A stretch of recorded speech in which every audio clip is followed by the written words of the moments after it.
अरे देखो देखो, कोई बारात आ रही है। छोड़ साला पैसे की बात। तूने पूछा था ना मैं कौन हूँ?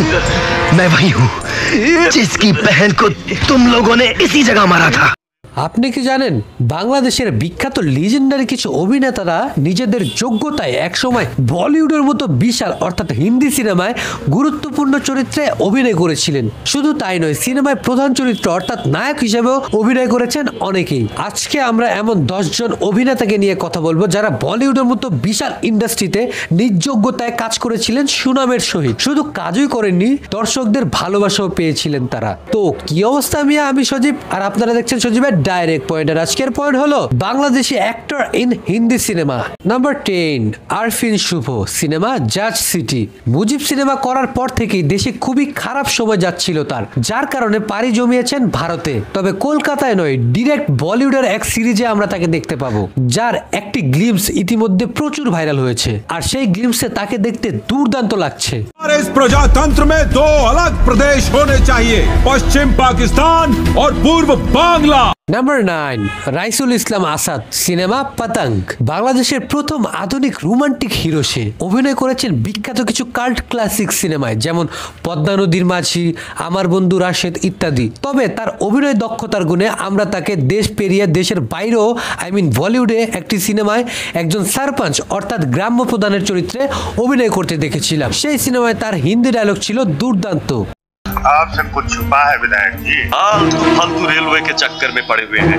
जिला में कम प्रॉब्लम है का? Number 8, Shakib Khan, cinema Dhaka two Bombay. না, শাকিব খানকে আমরা কোনো বলিউডের সিনেমায় অভিনয় করতে দেখিনি, তবে ঢাকা টু বম্বে সিনেমায় এই প্রথম আমরা তাকে হিন্দি ভাষায় ডায়লগ দিতে দেখি। সেই সিনেমায় সে মুম্বাইয়ে গিয়ে ভাগ্যগুণে একজন হিরো হয়ে যায়। সে যেভাবে বর্তমানে আগাচ্ছে, একদিন তাকে হয়তো আমরা বলিউডের বড় একটা সিনেমায় দেখতে পারি।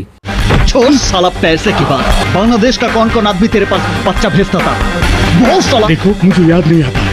याद कर साला, नहीं तो गोली मार दूंगा। Number 7, ATM Shamsuzzaman, cinema Aar Paar. 1985 সনে আরপার সিনেমায় আমরা এটিএম শামসুজ্জামান স্যারকে একজন মদে আসক্ত বাবার চরিত্রে দেখেছিলাম। আপনি অবাক হয়ে যাবেন, পুরোটা সিনেমায় সে দুর্দান্ত হিন্দিতে ডায়লগ ডেলিভারি দিয়েছিল। তার অঙ্গভঙ্গি, তার বডি ল্যাঙ্গুয়েজ, তার কথা বলার স্টাইল দেখে আপনি বুঝতেই পারবেন না সে একজন বাঙালি অভিনেতা।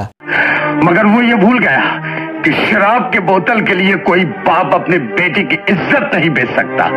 নাম্বার 6, স্যার গোলাম মুস্তফা।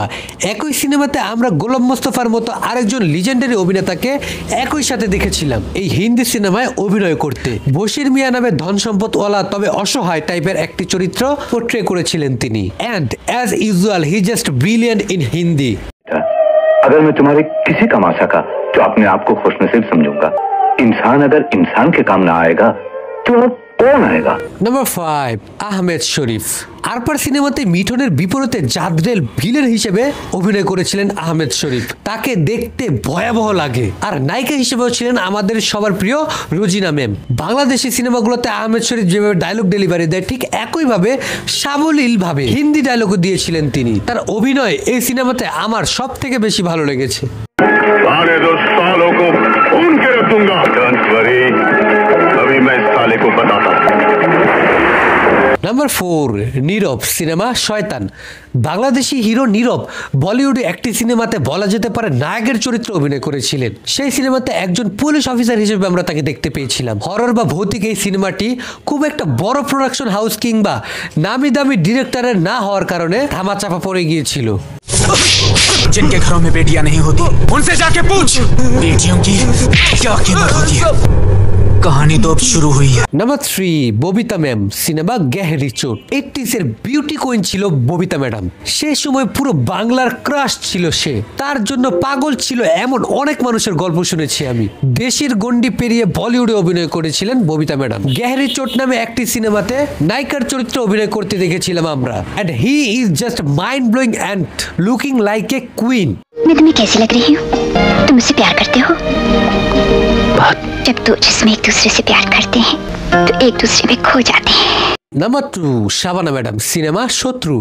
অনেকে হয়তো কল্পনাও করতে পারবেন না যে আমাদের কিংবদন্তি অভিনেত্রী শাবানা ম্যাডামও একসময় হিন্দি সিনেমায় অভিনয় করেছিলেন। একজন গুণী অভিনয় শিল্পীর যে কোনো ব্যারিকেড নেই, কোনো সীমানা নেই, সে সব জায়গাতে নিজের শিল্প দেখাতে পারে। তার ওই বিশাল একটা উদাহরণ হচ্ছে আমাদের শাবানা ম্যাডাম। তিনি শত্রু সিনেমায় একজন বিধবার চরিত্রে একেবারে ন্যাচারাল অভিনয় করেছিলেন, যেমনটা আজীবন আমাদের বাংলা সিনেমায় করে গেছেন। एक लाचार अंधे आदमी का मजाक उड़ा रहे हैं आप? इंसान है या जानवर? और नहीं तो क्या? Number 1, Ferdous cinema Mitti. হিন্দি সিনেমার সবচেয়ে বড় সুযোগটা পেয়েছিল ফেরদৌস। তার অভিষেকের পর হঠাৎ বৃষ্টি সিনেমাটা এত পরিমাণ জনপ্রিয়তা পেয়েছিল যে বলিউড থেকে ডাক চলে এসেছিল। তারপরে বলিউডের সেই সিনেমাতে দুর্দান্ত অভিনয় করেছিলেন তিনি। সিনেমাটার পোস্ট প্রোডাকশন ডিজাইন সবকিছুই ছিল সেই সময় অনুযায়ী বিগেস্ট স্কেল। তার হিন্দি ডায়লগগুলো দেখে কেউ বুঝতেই পারবে না সে একজন বাঙালি নায়ক। मौत से बड़ी कोई सजा है नहीं और मौत से छोटी कोई सजा मैं तुझे दे नहीं सकता। ये रहा तेरा डेथ सर्टिफिकेट। তো ভাই লোক, আপনি সবচেয়ে বেশি অবাক হয়েছেন কাকে হিন্দি ভাষায় অভিনয় করতে দেখে, আর কার হিন্দি ডায়লগ ডেলিভারি আপনার কাছে সবচেয়ে বেশি দুর্দান্ত লেগেছে অবশ্যই আমার কমেন্টে জানাবেন। And I want to say that I am just proud of them. তো ভাই লোক, দেখা হচ্ছে পরবর্তী কোনো ইন্টারেস্টিং ভিডিওতে। ততক্ষণ দেখতে থাকুন সজীবের direct point and subscribe also.